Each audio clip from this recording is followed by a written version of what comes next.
Olá, gente, tudo bem com vocês? Estamos aqui para mais uma videoaula sobre ecologia e na nossa videoaula de hoje nós vamos começar a falar um pouquinho aí sobre os chamados ciclos biogeoquímicos, tá bom?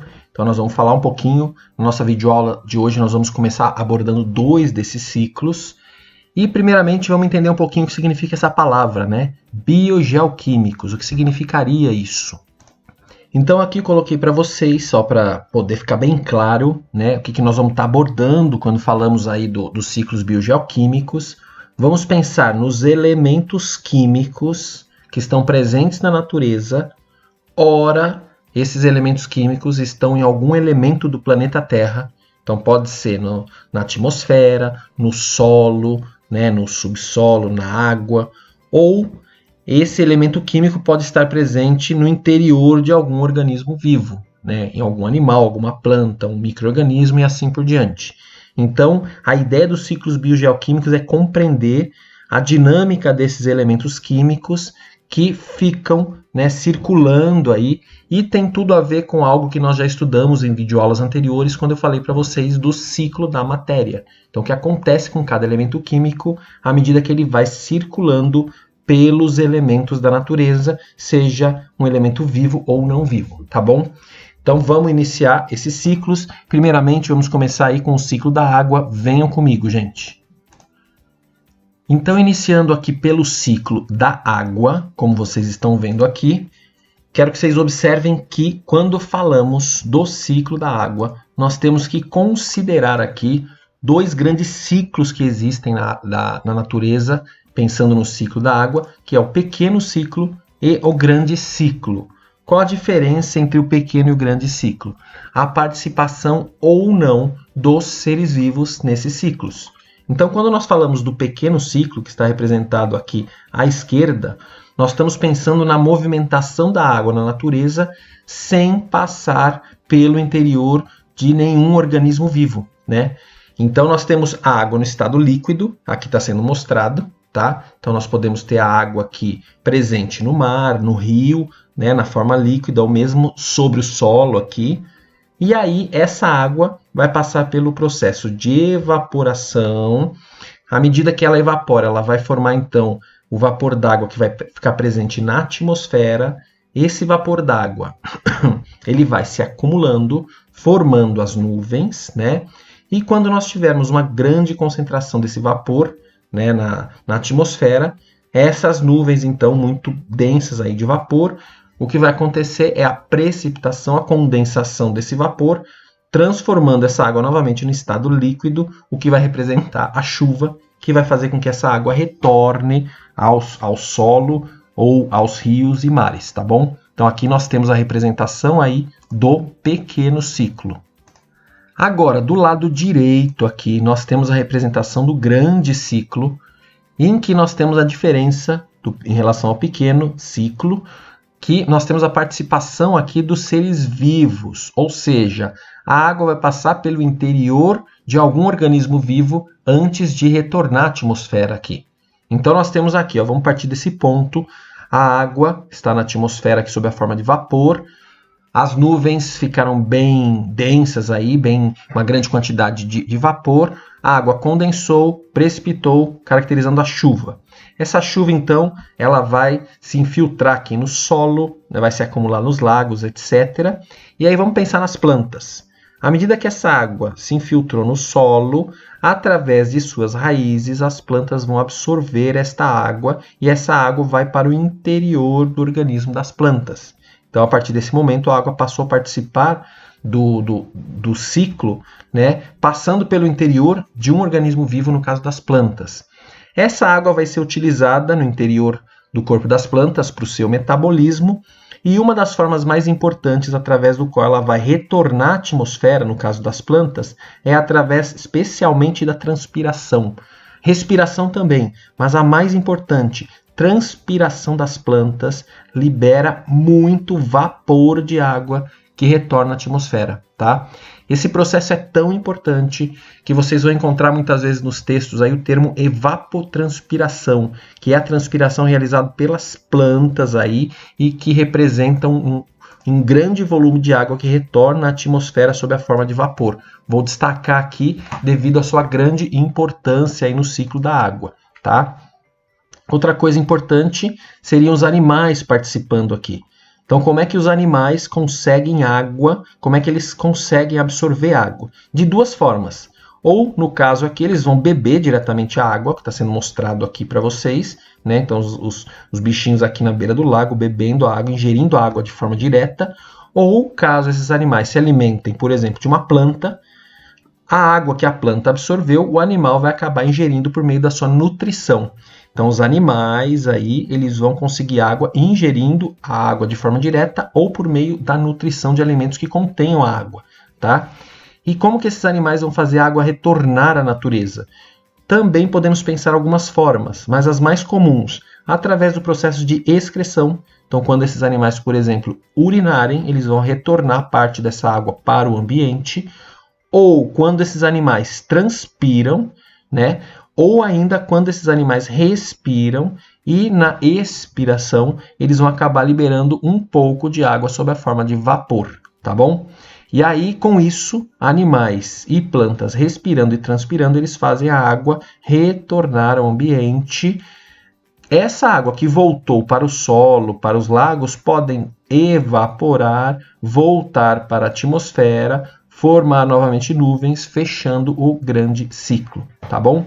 Vale a pena, então, novamente destacar aqui, no caso do grande ciclo, a transpiração das plantas, que é responsável por movimentar um grande volume de vapor de água de volta para a atmosfera. E aí aqui nós temos um resumão do ciclo da água, do que eu acabei de falar para vocês.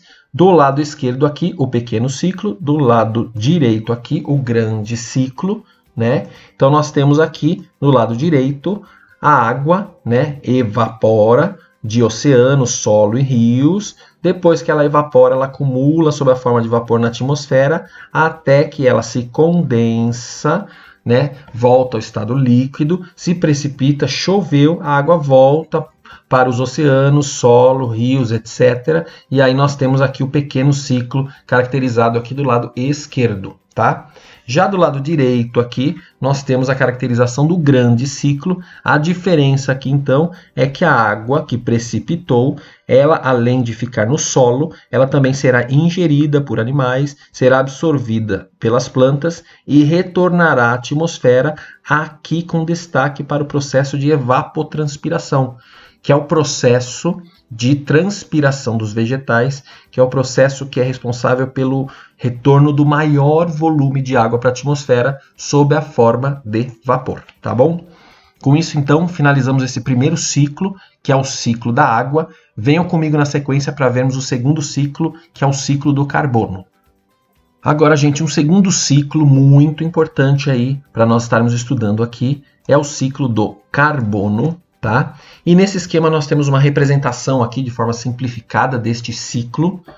E eu gostaria de destacar nesse ciclo aqui 3 grandes processos que fazem com que haja essa movimentação do carbono aí na natureza, seja em locais aí do próprio ambiente natural, atmosfera, seja no interior dos seres vivos. Então, observem aqui, à medida que eu for explicando para vocês, o processo da fotossíntese, que está representado aqui, o processo de respiração e aqui embaixo o processo de decomposição. Tá? Esses são 3 processos muito importantes relacionados aí ao ciclo do carbono na natureza.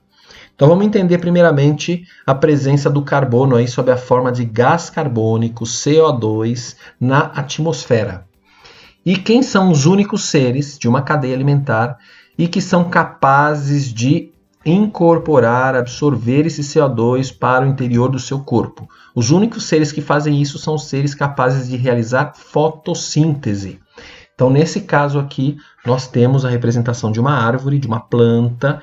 Se fosse um ambiente aquático, nós poderíamos pensar a mesma coisa aqui, pensando numa alga, tá? Mas em todo caso são seres autótrofos, seres que realizam fotossíntese. Então, quando esta planta ela absorve o CO2 para fazer fotossíntese, esse carbono do CO2 acaba se transformando no interior da planta em matéria orgânica. Esse carbono vai acabar compondo a molécula da glicose. Lembrem que a glicose tem a fórmula C6H12O6. Da onde vem esse carbono C6, esse carbono presente na molécula de glicose? Justamente do carbono que estava presente aqui no CO2, tá? Então imaginem que esse carbono agora está aqui dentro, compondo a glicose e as outras moléculas que a planta acaba sintetizando a partir da glicose, principalmente celulose e amido. Então pense, toda a celulose, todo o amido, toda a glicose dessa planta tem carbono que veio desse CO2 que estava na atmosfera. Aí o que vai acontecer? Dessa planta a gente pode pensar dois caminhos possíveis aqui. Primeiramente aqui em cima, vocês estão vendo a seta da respiração. Então uma parte do carbono que está aqui, uma parte da glicose que a planta produziu, ela vai utilizar no processo de respiração celular para produzir energia para sobreviver e, consequentemente, ela vai acabar liberando gás carbônico, retornando uma parte desse carbono para a atmosfera, tá? Outra parte desse carbono ficou incorporado na planta aqui sob a forma especialmente de celulose e amido. E essas moléculas vão conter esse carbono. Quem que pode aproveitar esse carbono presente no amido e na celulose? Animais herbívoros, por exemplo. Então nós temos um animal herbívoro aqui que se alimentou desta planta e aí acumulou, incorporou o carbono que estava aqui nos seus tecidos, tá? Então como é que ocorre a entrada do carbono num organismo heterótrofo, no caso um animal, que não é capaz de realizar fotossíntese? Através da nutrição. Quando ele se alimenta, o alimento que ele vai ingerir vai estar contendo, entre outros elementos químicos, o carbono necessário para a construção dos seus tecidos e para a sua sobrevivência. Uma parte desse alimento que ele ingeriu e uma parte dessa glicose que ele ingeriu, as suas células vão utilizar para produzir energia através da respiração e vão acabar produzindo e liberando o gás carbônico que também vai retornar aqui para a atmosfera. Então reparem que a respiração, seja de plantas ou animais, representa aqui o processo responsável por retornar o CO2 à atmosfera, tá? Agora, um terceiro processo muito importante desse esquema, que seria um outro processo aí responsável pelo retorno do CO2 à atmosfera, é o processo realizado por fungos e bactérias, que são organismos decompositores. Então, seja pelos restos ou morte de todos os animais de uma cadeia alimentar, qualquer animal ou qualquer ser. Então, uma planta morreu, um animal morreu, ou resíduos de um animal, resíduos de uma planta, vão sofrer ação de decompositores. A questão é que quando os decompositores atuam, eles vão acabar produzindo, entre outras coisas, gás carbônico, que é liberado para a atmosfera, retornando também através dessa via parte desse carbono para a atmosfera, tá bom? Então, com isso, vocês tiveram essa visão do ciclo do carbono. Então, atenção para isso. Processo que faz o CO2 entrar nas cadeias alimentares, fotossíntese. Dois processos importantes que fazem o carbono retornar à atmosfera, respiração e decomposição, tá bom? E aí, aqui nós temos um resumão disso que eu falei para vocês, né? Aqui em cima, nós temos o CO2 na atmosfera, né?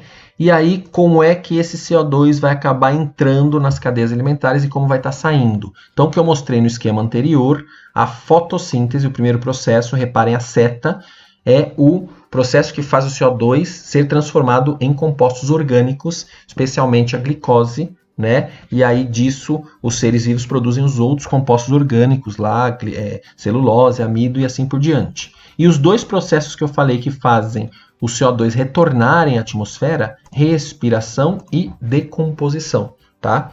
Além disso, esse esquema ele tem um processo a mais que eu vou comentar com vocês aqui, que seria o processo da combustão, da queima de combustíveis fósseis. Então, do que eu falei agora para vocês, vamos pensar nesses três elementos acontecendo aqui de forma natural, né? Isso em qualquer ecossistema, qualquer cadeia alimentar que eu considere, fotossíntese, respiração e decomposição estão sempre acontecendo. Agora, esse quarto processo que está sendo mostrado aqui, ele já representa um processo aí de atuação humana no ambiente, né? E que, de certa forma, causa um grande impacto e modifica bastante a dinâmica aqui do ciclo do carbono, tá? Então, para vocês poderem entender um pouquinho melhor, vamos entender que a queima de combustíveis fósseis representa a queima dos compostos orgânicos presentes especialmente em combustíveis fósseis, fazendo com que esses compostos orgânicos ricos em carbono, eles acabem sendo degradados e liberando uma alta taxa de CO2 para a atmosfera. Tá? Eu vou mostrar um esquema seguinte para falar um pouquinho melhor sobre a questão dos combustíveis fósseis e da combustão para complementar esse ciclo para vocês. Venham comigo, gente. Bom, gente, acho que esse esquema está bem interessante para mostrar para vocês aqui como se dá aí, como é que se comporta, né, o movimento aí do carbono em um ambiente aquático, relacionando isso à formação de combustíveis fósseis e ao processo de combustão. Então, reparem que nesse esquema nós podemos enxergar aqui os 4 processos que eu comentei no esquema anterior com vocês. Então, aqui a fotossíntese, aqui a respiração, aqui a decomposição e aqui a combustão, tá bom? Então, os 4 processos que vocês têm que estar bem atentos nesse esquema todo para vocês não se perderem. E aí, reparem aqui, né? O CO2 está aqui na atmosfera. Esse CO2 vai ser absorvido aqui pelas algas que ficam pertinho da superfície, algas microscópicas chamadas de fitoplâncton. Fitoplâncton representa o conjunto dessas algas microscópicas que ficam pertinho aqui da superfície. Então elas absorvem o CO2 da própria água, mas como muitas delas estão pertinho da superfície da água, muitas delas acabam absorvendo o CO2 da própria atmosfera, tá? Essas algas fazem fotossíntese, produzem matéria orgânica e servem de alimento para animais pequenininhos, que servem de alimento para animais maiores e assim sucessivamente nessa cadeia alimentar aquática. Tanto o fitoplâncton quanto os animais que estão aqui vão respirar e retornar esse CO2, tanto para a água quanto para a atmosfera, como está sendo mostrado aqui, tá? E aqui embaixo você está vendo morte do fitoplâncton e morte desses animais aqui. Esses seres que morrerem vão sofrer a ação dos decompositores. E aí aqui nós temos um ponto importante que é a decomposição vai originando uma matéria orgânica riquíssima, né, em compostos aí à base de carbono, riquíssimo em matéria orgânica. Isso acumulando-se ao longo de muitos e muitos e muitos milhões de anos, vão originar os chamados combustíveis fósseis, tá bom? Então isso seria aí a origem dos combustíveis fósseis. Aqui nós temos também, né, uma observação do CO2 aqui, né? Se o CO2 estiver em grande quantidade no ambiente aquático, isso vale a pena só fazer uma observação. CO2 em grande quantidade no ambiente aquático, ele vai reagir com a água, né? Isso é um processo, uma reação química que acontece naturalmente. CO2 com água vai formar íons H+, e íons bicarbonato, HCO3-. Íons H+ tornam o ambiente mais ácido. Então, se você aumentar muito a concentração de CO2 na água, a água vai acumulando mais íons H+, vai se tornando mais ácida e isso pode interferir no ciclo de vida de muitos seres, por exemplo, na formação lá dos esqueletos dos recifes de corais. Então, nós temos situações ou regiões do planeta em que o aumento do CO2 levou à acidificação dos mares, né, das águas aí, e essa acidificação faz com que os recifes de corais tenham problemas na formação dos seus esqueletos, tá? Observação importante aqui para vocês. E a questão da combustão, que está sendo mostrada aqui à direita, tá?